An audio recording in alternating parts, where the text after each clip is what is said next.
జూబ్లీహిల్స్ ఉప ఎన్నికల్లో ఎవరు గెలుస్తారు, ఇంకా అసలు నోటిఫికేషన్ రాకుండా ఎవరు గెలుస్తారు, ఎవరి లెక్కలో వాళ్ళకున్నాయి.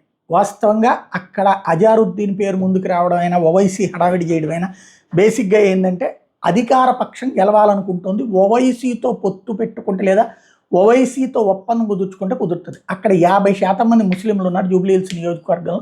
వాళ్ళు సాలిడ్గా ఓటేసేటట్టయితే కనుక ఎంఐఎం సీటు పెడితే గెలిచేసేటటువంటి పరిస్థితి ఉంటుంది.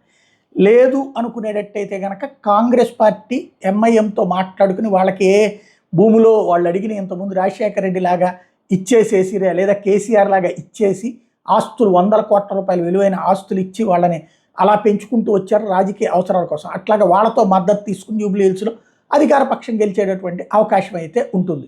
అదేదో యాదవ్ పేరు అయితే బలంగా వినబడుతున్నటువంటి పరిస్థితి. నవీన్ యాదవ్ పేరు మరి అవునా కాదా అన్నది తెలియదు. కాంగ్రెస్ పార్టీ తరఫున ఇంకెవరన్నా పెడతారన్నది కూడా తెలియదు. అదే సందర్భంలో ఇటు మాగంటి కుటుంబం నుండి తీసుకొచ్చి టికెట్ ఇచ్చింది బీఆర్ఎస్. కానీ అక్కడ అంత సెంటిమెంట్ పనిచేస్తుందా లేదా అనేటువంటిది డౌట్. రెండోది ఏంటంటే సాధారణంగా ఈ అధికార పక్షం ఈ ఇలాంటి మధ్యంతర ఎన్నికలు అంటే ఇంకా 3.5 ఏళ్ళు ఉంటుంది కదా ఈ ప్రభుత్వం, కాబట్టి అధికార పక్షాన్ని ఓడించాల్సిన అవసరం ఉందని ప్రజలు భావిస్తారా లేదా అన్న దాని మీద ఆధారపడి ఉంటుంది. అక్కడ బీజేపీ ఎన్ని ఓట్లు సాధిస్తుంది, 20-30 వేలు ఏమో క్రిందటిసారి అనుకుంటా. ఈసారి గెలవగలిగితే బీజేపీ అక్కడ గెలిచిందంటే మొత్తం రాజకీయం మారిపోయినట్టు.